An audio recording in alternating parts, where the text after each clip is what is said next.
کے دن جس جہنم سے بچنے کا اللہ رب العالمین یہاں پہ حکم دے رہے ہیں، فرمایا وہ جہنم تو ایسی ہے، اس کا ایندھن انسان ہوں گے اور پتھر ہوں گے، اس سے اپنے آپ کو بچا لو۔ اور یہ اللہ رب العالمین نے کافروں کے لیے تیار کی ہے۔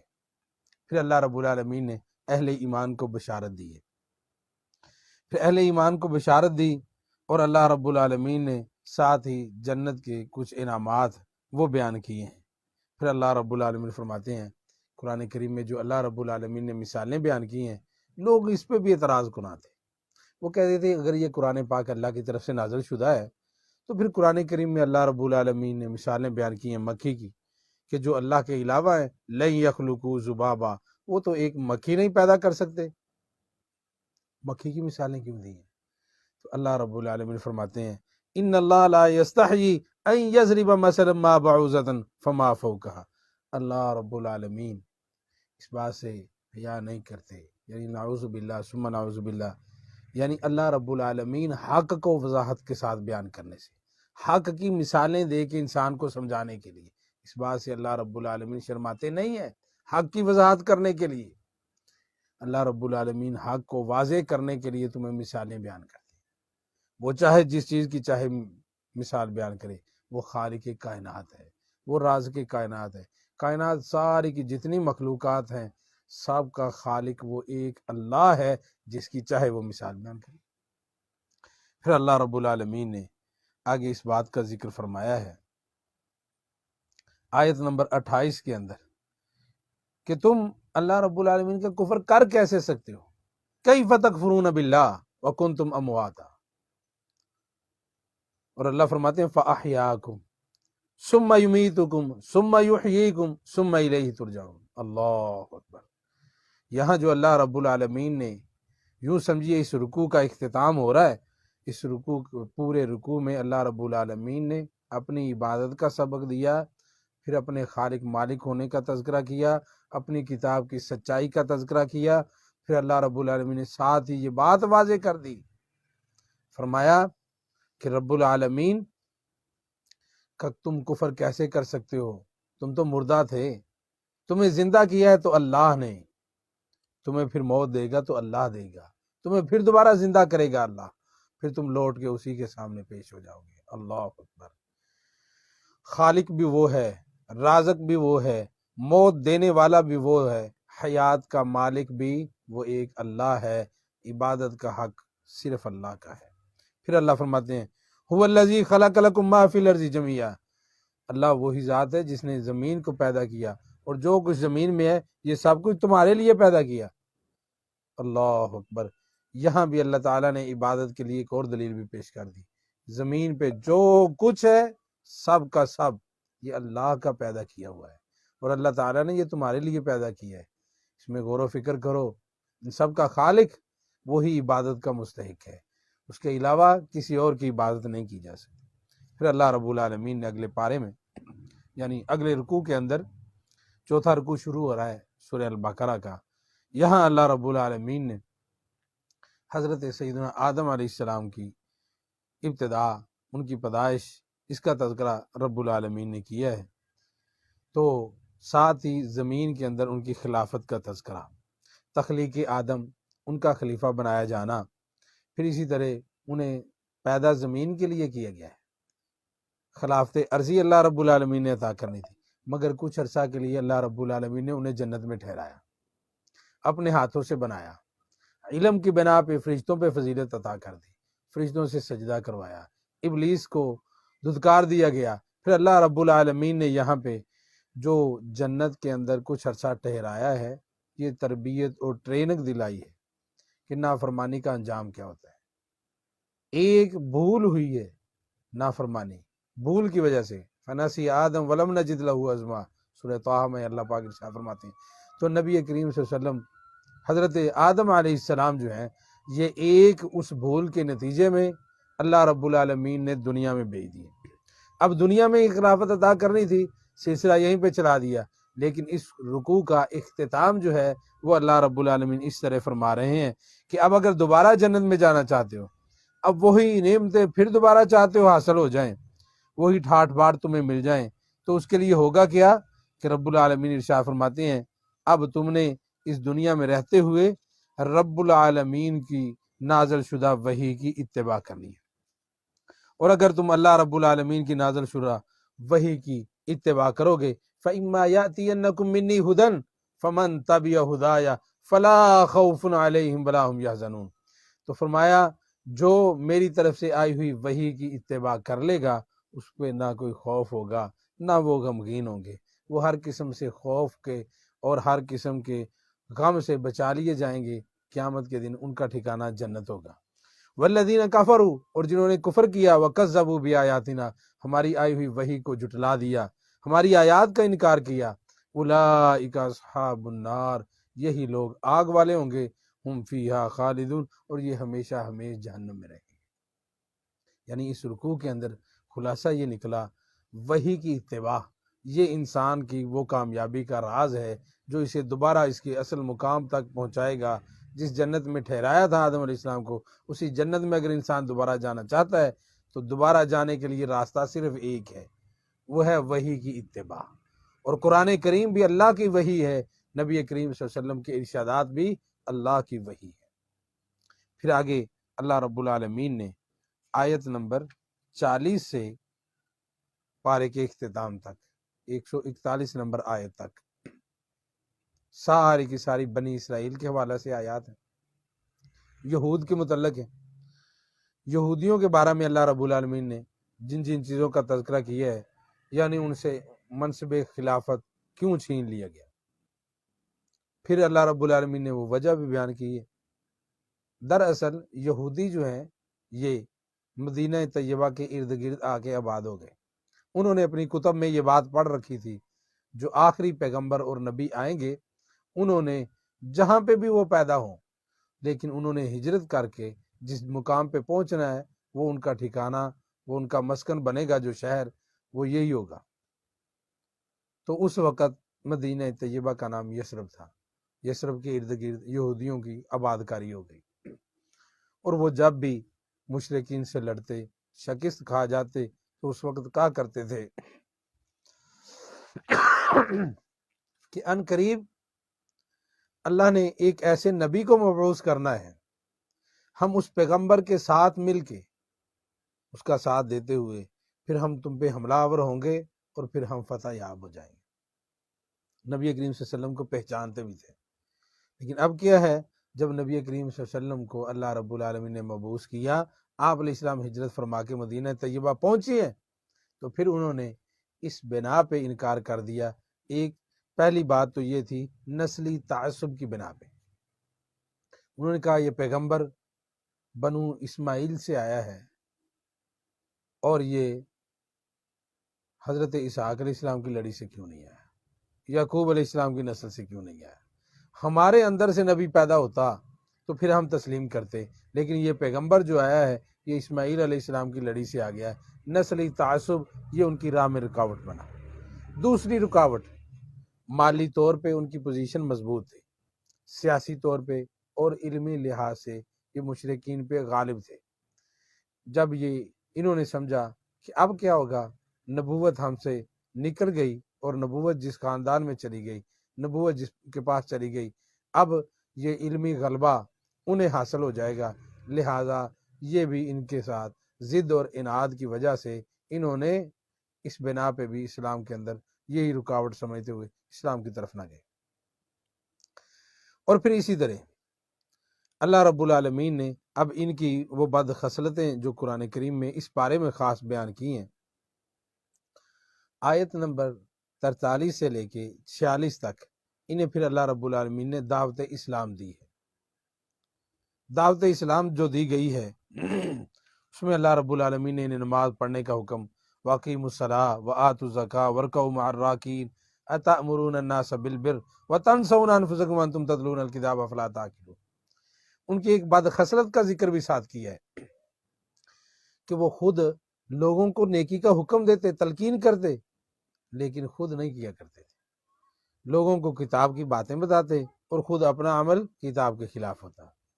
فرمایا کیا تم اس بات کی عقل نہیں کرتے کہ تم اللہ کی آیات پڑھتے ہو، لوگوں کو تو ان کی تو اصلاح کرنا چاہتے ہو اور لوگوں کو اللہ کی باتیں بتلاتے ہو، خود اللہ رب العالمین کی باتوں پہ عمل پیرا نہیں ہو۔ پھر اللہ رب العالمین نے اس کے بعد ان کی اس خصلت کا تذکرہ کیا کہ لوگوں کو نیکی کی تلقین کرتے ہیں، خود اپنے آپ کو بھول جاتے ہیں۔ اس کے بعد آیت نمبر 49 سے لے کے 79 تک اللہ رب العالمین نے ان کی 10 بد خصلتوں کا تذکرہ کیا ہے اور 10 نافرمانیوں کا تذکرہ کیا ہے، پھر انہیں ملنے والی 10 سزاؤں کا ذکر اللہ رب العالمین نے کیا ہے، پھر انہیں جو احکام عشرہ اللہ رب العالمین نے عطا کیے آیت نمبر 83 اور 84 کے اندر رب العالمین نے وہ بیان کیے۔ پھر اس کے بعد اللہ رب العالمین نے اسی جرائم کی فہرست میں ہی وہ گائے کا معروف واقعہ بھی ذکر کیا ہے جس سے اس سورہ پاک کا نام ماخوذ ہے۔ یہ آیت نمبر 67 یعنی 67 سے لے کے 73 تک یہ سارا واقعہ اللہ رب العالمین نے بیان کیا ہے۔ اس واقعہ میں کئی حکمتیں تھیں، صرف گائے ذبح کرنے کا حکم نہیں تھا، گائے ذبح کرنے کے ساتھ ہونا کیا تھا، ایک تو اس قاتل کی نشاندہی ہونی تھی جو قاتل اب تک نامعلوم تھا، دوسرا اللہ رب العالمین کے اس حکم میں ایک حکمت یہ بھی تھی کہ بعد الموت اس پہ حجت اور دلیل قائم ہو جائے، ان لوگوں کا عقیدہ پختہ ہو جائے، اللہ رب العالمین مرنے کے بعد بھی زندہ کر لیتے ہیں۔ تیسری بات جو اس کی حکمت ہے وہ یہ بھی تھی کہ گائے کے ساتھ ان کی ایک عقیدت پرانی چلی آ رہی تھی، گائے کو ذبح کروانے کے ساتھ رب العالمین ان کے اس عقیدت کی رد کرنا چاہتے تھے، عقیدے کی نفی کرنا چاہتے تھے کہ یہ تمہارا معبود نہیں ہو سکتا، معبود وہ ہوتا ہے جو زندگی اور موت کا مالک ہو۔ پچھلے رکوع میں آپ پڑھائیں، یہاں اللہ رب العالمین نے ان کے ہاتھوں گائے ذبح کروائی تاکہ گائے ذبح کرو، تمہیں پتہ چل جائے جسے موت آ جائے، جو خود مر جائے وہ تمہارا معبود نہیں ہو سکتا۔ معبود وہ ہوتا ہے جو موت اور حیات کا بھی خالق ہو، موت و حیات جس کے اختیار میں ہو، وہ لوگوں کو مار سکتا ہو اور لوگوں کو زندہ کر سکتا ہو، اور نہ اسے کبھی موت آئے، ہمیشہ زندہ رہے، اسے اللہ کہتے ہیں، وہ معبود برحق۔ اسی طرح یہ اللہ رب العالمین نے حکمتیں جو اس پیغام میں تھی، جب انہیں اس بات کا حکم دیا گیا، اب آگے سے انہوں نے سوالات کرنے شروع کر دیے، ایک کے بعد دوسرا، دوسرے کے بعد تیسرا۔ جس قدر وہ سوالات کرتے گئے ان کے سوالات پہ سختیاں بڑھتی گئیں، مشکلات آگے سے آگے بڑھتی گئیں۔ یاد رکھیے اللہ رب العالمین کے احکامات پہ سوالات نہیں کیے جاتے، کرید کے بات کو نہیں پوچھا جاتا، بلکہ جو اللہ پاک حکم دیں اس حکم کی اطاعت کی جاتی ہے، اتباع کی جاتی ہے، نہ کہ یہ کہا جائے آگے سے کہ اس میں یہ کیسا ہو، اس کا رنگ کیسا ہو، قد کاٹ کیا ہو، کتنی عمر کی ہو، یہ اس میں جتنی وہ سوالات پوچھتے گئے مشقتیں بڑھتی گئی، اور آخر میں بھی انہوں نے کہا کہ اگر اللہ نے چاہا تو ہم ہدایت پا جائیں گے، یعنی ہم اس بات کو کام کو کر گزریں گے۔ اب بھی اگر وہ انشاءاللہ نہ کہتے تو شاید ان سے یہ عمل ہو ہی نہ سکتا۔ اللہ رب العالمین نے اس کا تذکرہ کیا ہے، اور یہ اس واقعہ کی کچھ حکمتیں تھیں۔ پھر اس کے بعد نافرمانیوں کی ایک سزا اللہ رب العالمین نے جو بیان کی ہے، وہ نافرمانیوں کی ایک سزا یہ ہے کہ اس کا نتیجہ یہ ہوتا ہے نافرمانی کا، بندے کا دل سخت ہو جاتا ہے۔ قساوت قلبی، دل کا سخت ہونا، یہ اس چیز کی علامت ہوتا ہے کہ بندہ نافرمانیوں میں اس طرح رچ بس گئی ہیں نافرمانیاں اس میں، اور نافرمانیوں کی بنا پہ اس بندے کا دل وہ اللہ رب العالمین نے سخت کر دیا۔ اور پھر بعض بندوں کا اللہ فرماتے ہیں دل ایسا سخت ہو جاتا ہے، اتنے تو پتھر سخت نہیں ہوتے جتنا ان کا دل سخت ہوتا ہے۔ فرمایا پتھر جو ہیں وہ بھی اللہ رب العالمین کے ڈر کی وجہ سے پھٹ جاتے ہیں، ان سے بھی پانی کے چشمے پھوٹ نکلتے ہیں، اور ان کے دل تو ان پتھروں سے بھی زیادہ سخت ہے۔ پھر اس سے آگے اللہ رب العالمین نے آیت نمبر 76 سے لے کر 78 تک ان دو آیات میں اس بات کا تذکرہ کیا ہے کہ یہودی جو تھے وہ نبی کریم صلی اللہ علیہ وسلم کو پہچانتے تھے۔ آیت نمبر 74 میں تذکرہ تھا ثم قست قلوبکم من بعد، دلوں کے سختی کا، اور آیت نمبر 76 سے 78 تک تذکرہ ہے کہ یہودی جب آپس میں گفتگو کرتے تو پھر ایک دوسرے کو کہا کرتے تھے قالوا اتحدثون بما فتح اللہ علیکم لیحاجوکم بہ عند ربکم افلا تعقلون، کہ ہے یہ سچے نبی، لیکن تم لوگوں کے سامنے اس بات کا اظہار نہ کرنا۔ اگر تم لوگوں کے سامنے اس بات کا اظہار کرو گے تو یہ تمہارے خلاف انہیں دلیل مل جائے گی، اور یہ کل اللہ کے سامنے کہیں گے کہ یا اللہ، یہ لوگ پہچانتے تھے کہ یہ تیرا نبی سچا ہے، اور یہ باتیں کیا کرتے تھے لیکن انہوں نے تسلیم نہیں کیا۔ تو یہ کہتے تھے کہ لوگوں کے سامنے اس بات کا اظہار نہیں کرنا تاکہ ہمارے خلاف گواہی نہ بن جائے۔ کیا اللہ رب العالمین دلوں کے راز جاننے والا نہیں؟ تو اللہ رب العالمین نے آیات نازل کر دی۔ پھر اس کے بعد اگلی جو آیات ہے، آیت نمبر 99، اس میں اللہ رب العالمین نے اس بات کا تذکرہ فرمایا فَلَمَّا جَاءَهُم مَّا عَرَفُوا كَفَرُوا بِهِ فَلَعْنَةُ اللَّهِ عَلَى الْكَافِرِينَ۔ جب ان کے پاس نبی کریم صلی اللہ علیہ وسلم آئے تو یہ پہچان گئے، اب پہچاننے کے بعد انہوں نے کفر کیا، ان کے اس کفر کی وجہ سے اللہ رب العالمین نے لعنت کی۔ اللہ فرماتے ہیں لعنت ہے ان کفر کرنے والوں پہ۔ پھر آیت نمبر 92 سے لے کے 105 تک، اس میں ان کے بعض جرائم کی فہرست اللہ رب العالمین نے بیان کی ہے۔ اور یہاں پہ ایک بات اور جو یاد رکھنے کی ہے وہ یہ ہے کہ ایمان لانے کے بعد حکم ربی جب مل جائے بندہ عمل کے لیے تیار ہو۔ حکم ربی آنے کے بعد اگر بندہ اللہ پہ ایمان بھی رکھے لیکن تردد کا شکار ہو تو یہ انہی یہودیوں کی بد خصلتوں میں سے ایک خصلت ہے کہ وہ کہتے تھے کہ ہم نے سن لیا، ان یقولوا سمعنا وعصینا، حالانکہ چاہیے تو یہ تھا وہ کہتے ہم نے سن لیا اب ہم اطاعت کریں گے، سمعنا واطعنا، بلکہ انہوں نے اس کے برخلاف کیا کہا کہ ہم نے سن لیا ہے، اللہ کی بات ہم تک پہنچ گئی ہے لیکن ہم اللہ کی نافرمانی کرتے ہیں، نعوذ باللہ من ذالک۔ آیت نمبر 94 میں ان کا ایک دعویٰ، اس کا رد کرتے ہوئے اللہ رب العالمین نے ارشاد فرمایا ہے یہ سمجھتے تھے کہ ہم صرف جنتی ہیں۔ فرمایا اگر تم اپنے آپ کو جنتی کہتے ہو، جنتی سمجھتے ہو، اور تمہیں یہ گمان ہے، گھمنڈ ہے، اس بات پہ فخر کر رہے ہو، تو پھر تم اللہ سے موت کی تمنا کرو۔ اور فرمایا کہ یہ کبھی تمنا نہیں کریں گے۔ اگر تم تمنا کرو، تم سچے ہو اس بارے میں، اس دعوے میں، تو اللہ سے پھر موت کی دعا کرو۔ دعا کیوں نہیں کرتے؟ جب جس بندے کو پتا ہو میرا ٹھکانہ جنت ہے تو اس کا تو دنیا میں دل ہی نہیں لگتا، وہ چاہتا ہے کون سا پل اور کون سی وہ گھڑی ہو کہ جب میں اڈاری ماروں اور جنت کے اندر پہنچ جاؤں۔ فرمایا یہ ان میں سے تو ہر بندہ یہ چاہتا ہے، وَلَن يَتَمَنَّوْنَهُ أَبَدًا بِمَا قَدَّمَتْ أَيْدِيهِمْ وَاللَّهُ عَلِيمٌ بِالظَّالِمِينَ۔ یہ اس لیے تمنا نہیں کریں گے موت کی، کبھی بھی تمنا نہیں کریں گے، کیونکہ انہوں نے جو اعمال آگے بھیج رکھے ہیں انہیں ان پہ پورا یقین ہے کہ ہماری بد اعمالیوں کی سزا ہمیں ملنے والی ہے، اور اللہ رب العالمین وہ خوب جانتا ہے ظالموں کو۔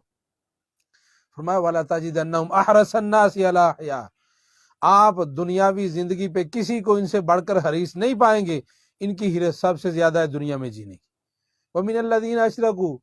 حتیٰ کہ مشرکین سے بھی بڑھ کر ان کی خواہش ہے کہ دنیا میں زندہ رہیں، اور کتنا عرصہ، يَوَدُّ أَحَدُهُمْ لَوْ يُعَمَّرُ أَلْفَ سَنَةٍ، ان میں سے ہر ایک چاہتا ہے کہ وہ 1000 سال جیے۔ فرمایا اگر یہ 1000 سال بھی اس دنیا میں جی لیں تو کیا یہ اللہ کے عذاب سے بچ جائیں گے؟ ہرگز نہیں، اللہ رب العالمین کی پکڑ سے یہ کبھی نہیں بچ سکتے۔ پھر اگلی آیت میں اللہ رب العالمین نے ان کی ایک اور بد خصلت کا تذکرہ کیا ہے، وہ یہ تھی کہ یہودی کہا کرتے تھے کہ جبریل امین جو ہیں یہ ہمارے دشمن ہیں، جبرائیل نے ہمارے ساتھ دشمنی کی ہے، یہ وہی بنو اسماعیل کے پاس لے کے چلے گئے، وہی لے کے انہیں بنو اسحاق کے اندر آنا چاہیے تھا، جن کے اندر جس لڑی میں پہلے سے نبوت چلتی آ رہی تھی، بنی اسرائیل میں آنا تھا، لیکن یہ بنو اسماعیل میں چلے گئے، تو اس لیے ہم اس کے دشمن ہیں۔ تو اللہ رب العالمین نے آیات نازل کر دی کہ جو ایک فرشتے کا دشمن ہے وہ تمام فرشتوں کا ہی دشمن ہے، اور فرشتے اپنی مرضی سے نہیں اترتے، وہ اللہ رب العالمین کے ساتھ دشمنی کر رہا ہے۔ تو اللہ رب العالمین نے ان کے اس دعوے کی بھی کلی کھول کے رکھ دی، مَن كَانَ عَدُوًّا لِلَّهِ وَمَلَائِكَتِهِ وَرُسُلِهِ وَجِبْرِيلَ وَمِيكَالَ فَإِنَّ اللَّهَ عَدُوٌّ لِلْكَافِرِينَ۔ تو یاد رکھو ان کافروں کے لیے اللہ فرماتے ہیں پھر اللہ رب العالمین ان کافروں کا دشمن ہے۔ رب العالمین نے پھر اس کے ساتھ ساتھ اہل ایمان کو خطاب فرمایا ہے۔ اس کے بعد جادو کا تذکرہ ہے، جادو پہ، سحر پہ یہودیوں کا بہت زیادہ اس حوالہ سے دلی لگاؤ تھا، گہری دلچسپی تھی جادو کے ساتھ۔ تو اگلی آیات میں اللہ رب العالمین نے یہ جادو کا تذکرہ کیا ہے۔ اس کے بعد رب العالمین نے تذکرہ کیا ہے کہ اہل ایمان کو اللہ رب العالمین نے مخاطب کیا ہے، یا ایھا الذین آمنوا کہتے ہوئے۔ اس کے بارے میں مفسر قرآن مولانا پروفیسر ڈاکٹر حماد لکھوی حافظہ اللہ تعالی وہ فرماتے ہیں کہ یہ اس امت کا اعزاز ہے، یہ امت محمدیہ کا خاصہ ہے کہ اللہ تعالیٰ نے اہل ایمان کو ڈائریکٹ خطاب کیا ہے، ورنہ رب العالمین انبیاء کو مخاطب کیا کرتے تھے۔ کسی نبی کی امت کو رب العالمین نے ڈائریکٹ خطاب نہیں کیا، یہ یا ایھا الذین آمنوا کہتے ہوئے اللہ تعالیٰ نے اس امت کو ڈائریکٹ خطاب کیا ہے۔ اور سورہ البقرہ کے اندر یا ایھا الذین آمنوا، اس کے ساتھ جو اللہ رب العالمین نے جن آیات کا آغاز کیا ہے، یہ 11 آیات ہیں سورہ البقرہ۔ پورے قرآن کریم میں ایک مرتبہ آیت ایسی ہے کہ جس کے درمیان کے اندر یا ایھا الذین آمنوا آیا ہے، ورنہ ہمیشہ آیت کے آغاز میں آیا ہے، اور وہ آیت سورہ الاحزاب کی یہ آیت مبارکہ ہے، ان اللہ وملائکتہ یصلون علی النبی یا ایھا الذین آمنوا صلوا علیہ وسلم تسلیما۔ اس کے علاوہ جہاں جہاں اللہ تعالیٰ نے اہل ایمان کو مخاطب کیا وہیں سے آیت کا آغاز ہوتا ہے۔ اب وہ پہلی